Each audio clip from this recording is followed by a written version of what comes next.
Welcome back. Last week, for a reason that I can't quite remember, I came across a talk where someone was delving into Jungian archetypes. Now, I'm no expert on psychological theories, but these really I do find them fascinating whenever I come across people linking it in some sense to the modern world. And without delving into too much detail, one idea is essentially that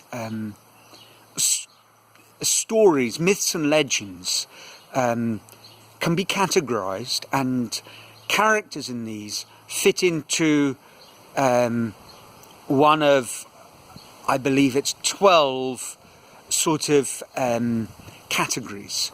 And the categories are things like the sage, the magician, outlaw, hero, lover, and so on. And these archetypes exist in our collective subconscious. Jung saw things in terms of our conscious thought, our personal subconscious thought, and then what he deemed to be the collective subconscious or unconscious thought.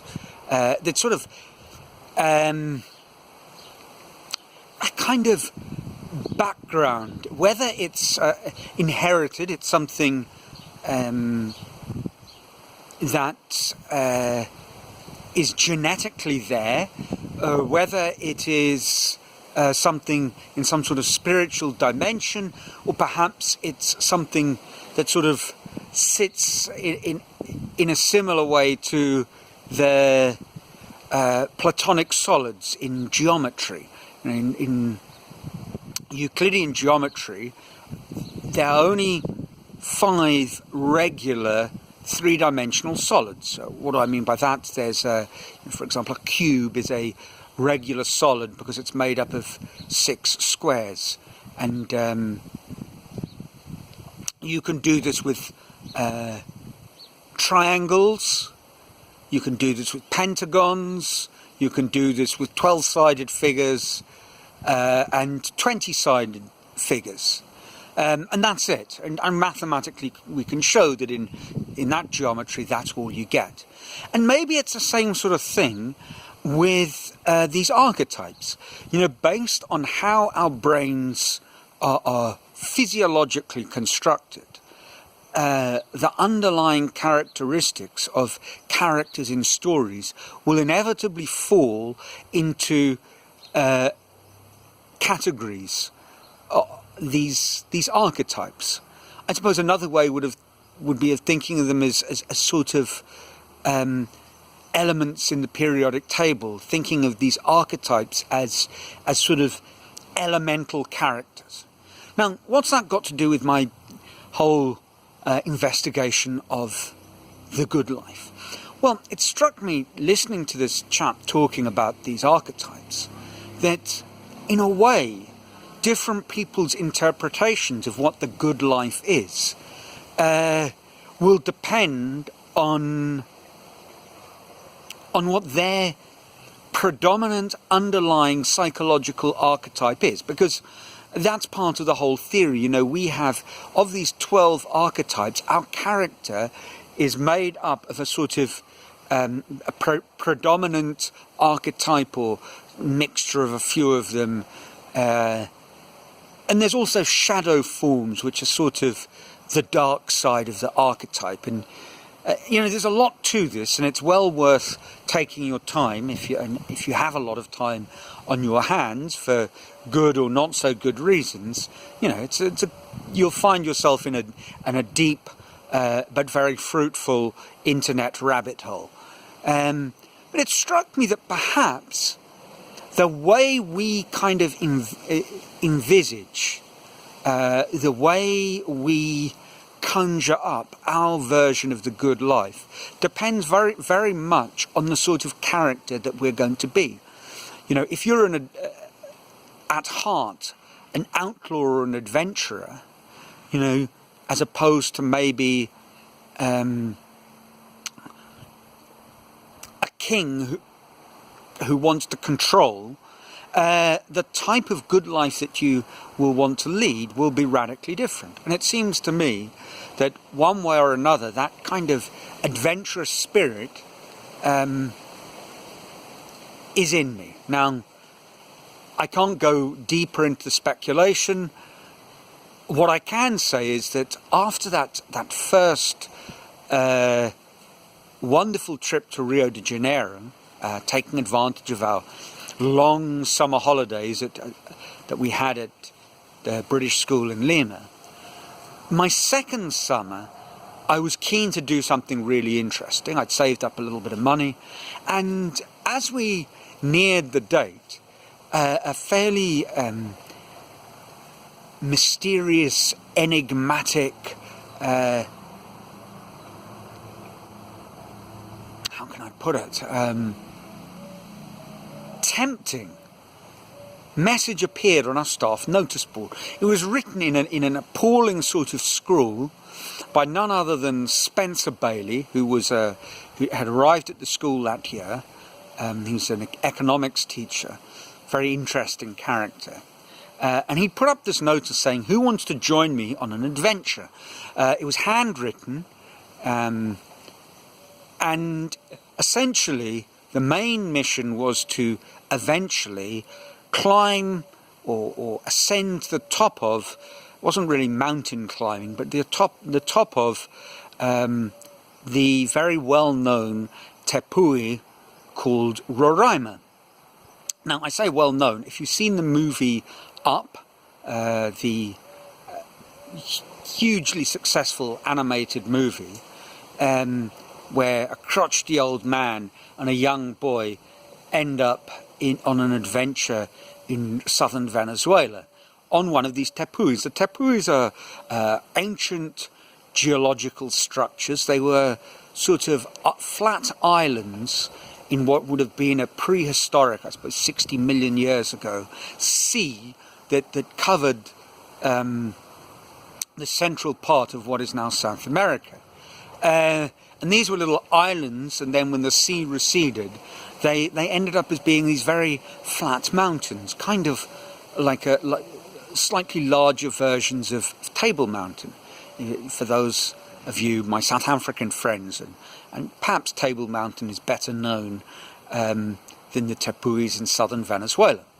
And they're also, in a sense, the source of the world's tallest waterfall, the Angel Falls. So that was our mission. We were going to head off to ascend Roraima. So I looked, I thought, that sounds fantastic. I had a guidebook. When I'd gone to Peru, I'd taken with me, was it the Let's Go, or maybe it's a rough guide, I can't remember. But a guide to South America. I read up on this. I thought, wow, this sounds fantastic. Met up with Spencer at school. It was a big school, so, you didn't always see people. But I made a point, right, I'm in. What do I need? He said, don't worry. So I said, perfect, that suited me down to the ground. And he had a tent, and he said, we'll sort it all out. And his strategy, his battle plan, was we would fly to Iquitos, which is the largest city in the Peruvian Amazon, unreachable by car. So we were going to fly in there and then get a boat down the Amazon to Manaus in Brazil, then get a bus overland to the Venezuelan border and take it from there, which sounded like a fantastic plan to me, as much planning as I was used to doing. It was clear that with our British passports, we could sail across border posts without any real worry about obtaining visas. And we had enough money in the bank that we'd be fine. That was my thinking. Now, the first major obstacle to overcome took place, it was an event, the night before we were due to leave for Iquitos. We'd been invited, and this was fairly last minute, to the Newton College graduation ball. Fantastic ceremony. So we could hardly say no. We thought, yeah, it's an evening event, but our flight is in the afternoon. We will be fine. So we arrived at the school, sort of 10 o'clock or whatever, as expected, stated on the invitation. But of course, no one was going to arrive before midnight, so we went to a local hostelry, had a few beers, eventually wandered in. We were still some of the few staff members, and it was just staff members. We were amongst the few to have arrived, and not all the staff were invited. There was something of an honour, I felt. The students had invited us to go along. Not all staff members were invited, as I said. So there was a teacher's table, and the lucky few were positioned there. And while we were waiting for the children to arrive, the parents' organising committee sent one of the mums along with a sort of peace offering. British school, rather than we got hot under the collar waiting for everybody to arrive, we received a bottle, well, there were a number of bottles of Johnny Walker Black Label were plonked onto the table. Maybe it was only Red Label, or maybe there was a Black Label with some red labels. Later on, the children had blue labels. Johnny Walker was popular in Peru, and whatever colour it was, a severe dent was made in it. Around about midnight, children started to arrive. The food was fantastic. The party was fantastic. And I suppose we got home at, certainly it was bright, the sun was up, the birds were singing, and we were absolutely smashed beyond all belief. And miraculously, both of us managed to wake up in time to not miss our plane. Now, it was an afternoon plane, but, we'd only got home, I suppose, 8, 9 a.m. So it would have been easy to oversleep, but we didn't. I hadn't, of course, packed. So I made sure, I did have my money belt with documents and money, and then I took a kit bag, threw an assortment of clothes in it, hailed a cab, and off we went to the airport, which in itself was quite an exciting adventure. Met up with Spencer. We were both feeling absolutely dreadful, so we got ourselves a drink. That helped. Got on a plane, and before we knew it, we were in Iquitos. Now, at that point, we needed to find a place to stay, and neither of us looked for a good quality hotel.